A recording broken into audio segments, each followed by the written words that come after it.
Vamos juntos aqui, ó. Agora eu quero tratar com você a respeito da... sim, tema muito importante, tema muito relevante. E quando nós falamos de alienação parental, gera, sim, muitas dúvidas, né, gente? A alienação parental, mudando de tema agora, toda vez que você fale de alienação parental, vale a pena lembrar que essa ação, ela era jurisprudencial e doutrinária, hein? Não existia uma lei, um artigo, uma tipificação. Assim como acontece com aquela ação que nós falamos hoje, a chamada ação de reconhecimento de socioafetividade, ou filiação socioafetiva. Mas, em 2010, surge a Lei 12.000, anota aí, Lei 12.318 de 2010. Então, a Lei 12.318 de 2010 surge, olha lá, Ana Paula, foi rápida, surge para, de fato, tipificar a alienação parental no Brasil. Então, professor, hoje a alienação parental, a ação, o fundamento, o pedido, tem fundamento legal? Tem. Lei 12.318 de 2010. Então, hoje tem fundamento, sim. Que, inclusive, alterou o artigo 236 da Lei 8.069 de 90. Então, essa lei ela alterou, inclusive, o artigo. Professor Júlio, fala para mim, o que é alienação parental? Então, vamos lá. A alienação parental é uma afronta psicológica, física, contra a criança ou adolescente. O que é uma afronta? É uma ofensa. Pode ser física ou psicológica. Essa afronta acontece, gente, de diversas formas. Porque o pai, quando ele não visita o filho, a filha, ele está, sim, ofendendo, afrontando o seu filho. Está sendo gerada, assim, uma situação de alienação parental. Então, aquele filho que decide, no futuro, processar o pai ou a mãe porque não recebia a visita do seu pai ou da sua mãe, esse fundamento, ele é lógico. Ele é existente. Por que existente? Porque se meu pai não me visitou, ele de fato, ele fez uma afronta psicológica à minha pessoa. E eu posso processá-lo. Então, a alienação parental é uma afronta, uma ofensa física ou psicológica. Esse é o conceito de alienação parental no Brasil. É uma ofensa física ou psicológica contra a criança ou adolescente. A alienação parental, que é estudada na Lei 12.318, de fato, pode ser ação, nome da ação, ação de indenização de alienação parental. Pode o filho ofendido, machucado fisicamente, né, com agressões físicas ou psicológicas, processar o pai, processar a mãe por indenização de alienação parental. Então, pode ser feita a ação de alienação parental. E pode ser feito, sim, o pedido de alienação parental ou usar a tese de alienação parental. Professor Júlio, quando usamos a alienação parental como ação? Usamos a ação parental como ação toda vez que o nosso cliente queira uma indenização do seu pai, da sua mãe, em virtude de maus tratos físicos, psicológicos. Usamos a alienação parental como tese dentro de diversas ações. Divórcio. Usamos muito mesmo nas ações de mudança de guarda, né? Guarda compartilhada para a guarda unilateral, porque se existe essa tese, se é comprovado o fato da alienação parental, o pai consegue a guarda do filho unilateral, a mãe consegue a guarda do filho unilateral, consegue mudar a guarda, porque é algo grave. A alienação parental no passado era totalmente jurisprudencial, como tese, como ação. Hoje, sim, como tese ou como ação judicial, onde eu vou pedir indenização, ela tem regulamentação legal. A Lei 12.308, ela é curtinha, mas ela é muito eficaz. Então esclarece aqui, ó, o artigo 2º da lei, hein?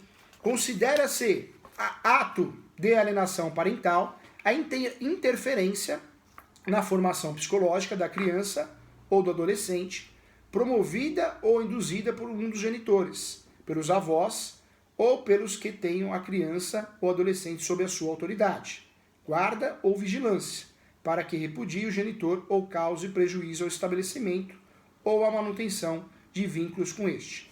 Então, o artigo 2º, o que ele traz para nós?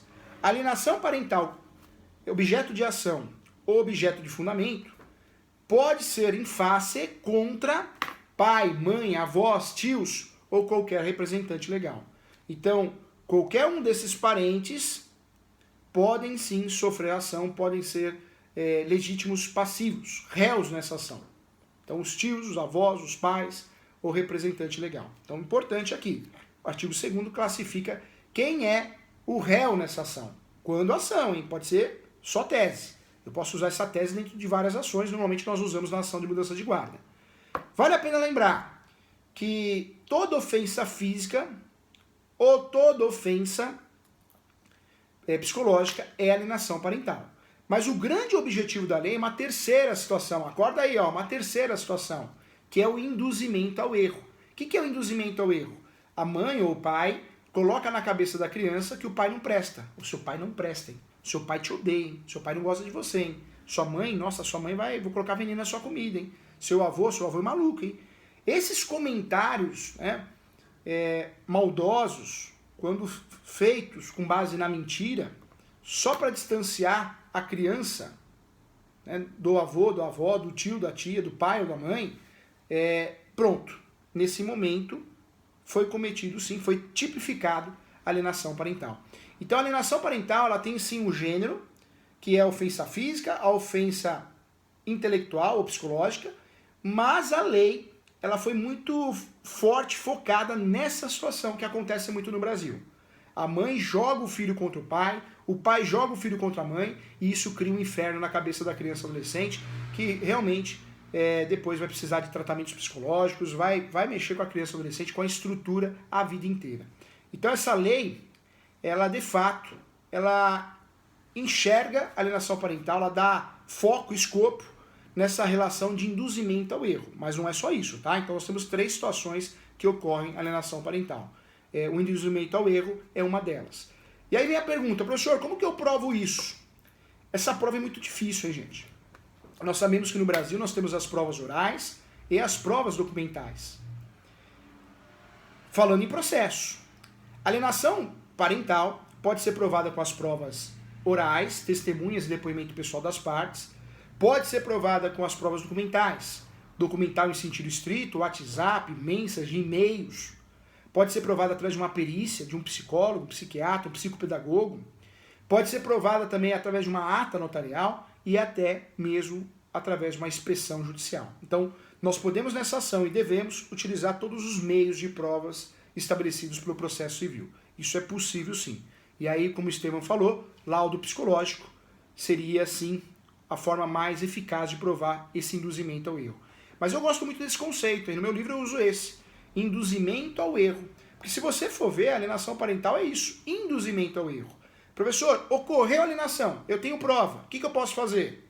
Você pode ajudar o seu cliente através de uma tese dentro da mudança de guarda, usa essa tese para conseguir mudar a guarda, ou, se o seu cliente quiser, você pode usar essa ação com o objetivo de pedir, requerer indenização, danos morais.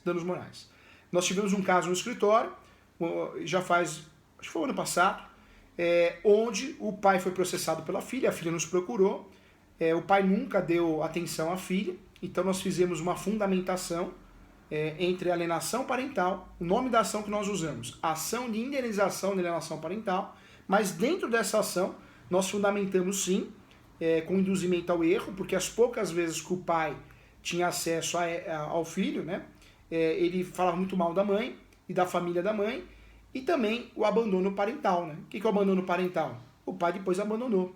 Então, de fato, essa ação foi usada e tivemos êxito nessa ação. Foi interessante, porque a indenização também foi motivo de entrevista, né? É um caso bem interessante, a TV Record fez uma entrevista na época. Por quê? Porque nessa situação, nesse caso, a indenização foi de R$50 mil. Não é comum, né? As indenizações nas ações de alienação parental normalmente são de 5 mil, 10 mil reais, mas existem julgados no Brasil que ultrapassam os limites que nós sabemos jurisprudenciais. Nós temos julgados aí até de 100 mil reais. Não foi o caso do escritório, mas temos casos assim no Brasil. É difícil provar alienação parental, difícil. Ah, professor, mas a criança se tornou mulher e ela tem 40 anos. Ela pode processar o pai que tem 92? Pode. Pode, porque a alienação parental, você sabe, tem a ver com o direito da personalidade, não tem prescrição. Essas afrontas de caráter físico, mental e induzimento ao erro, que é o principal conceito da alienação parental, não prescrevem.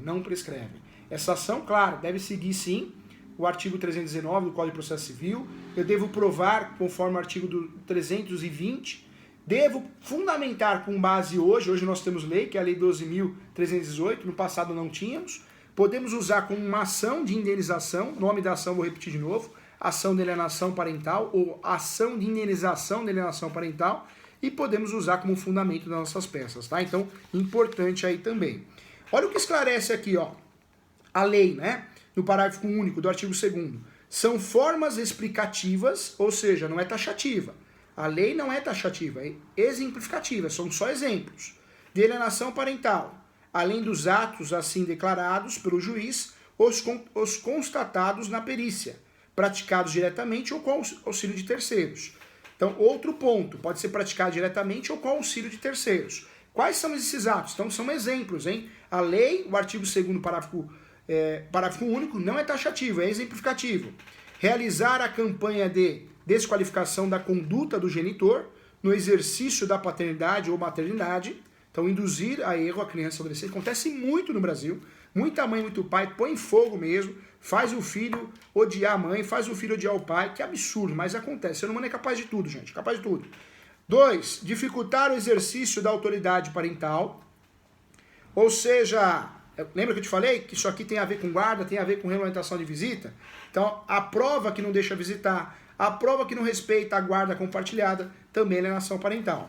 3. Dificultar contato da criança ou adolescente com o genitor ou genitora. 4. Dificultar o exercício do direito de regulamentação de convivência familiar, direito de visita, pronto, alienação parental. 5. Omitir deliberadamente o genitor as informações pessoais relevantes sobre a criança ou adolescente, inclusive escolares, médicas e alterações de endereço. Então a mãe muda e não passa o endereço para o pai. O pai muda com a criança, tem a guarda da criança, não passa o endereço para a mãe. Né? Depois, mais um aqui, ó. Apresentar falsa denúncia contra genitor, contra familiares, ou contra avós, para obstar a dificuldade de convivência. Inciso 7º, né? Mudar o domicílio para o local distante, sem justificativa, visando a dificultar a convivência da criança ou adolescente com outro genitor. Então, olha só, o artigo 2º, parágrafo único, nós temos 7 incisos que trazem exemplos de fato de alienação parental. Então, interessante isso, é exemplificativo, hein?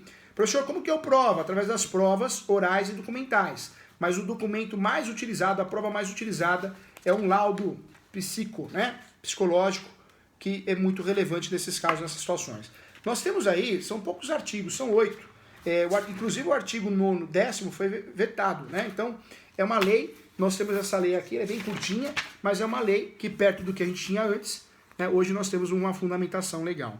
Gente, bacana, conseguimos fundamentar tudo, passamos por tudo, cumprimos a ementa com muito carinho, que bacana, que legal. Eu só tenho que agradecer a você, espero você em outras aulas, foi muito bom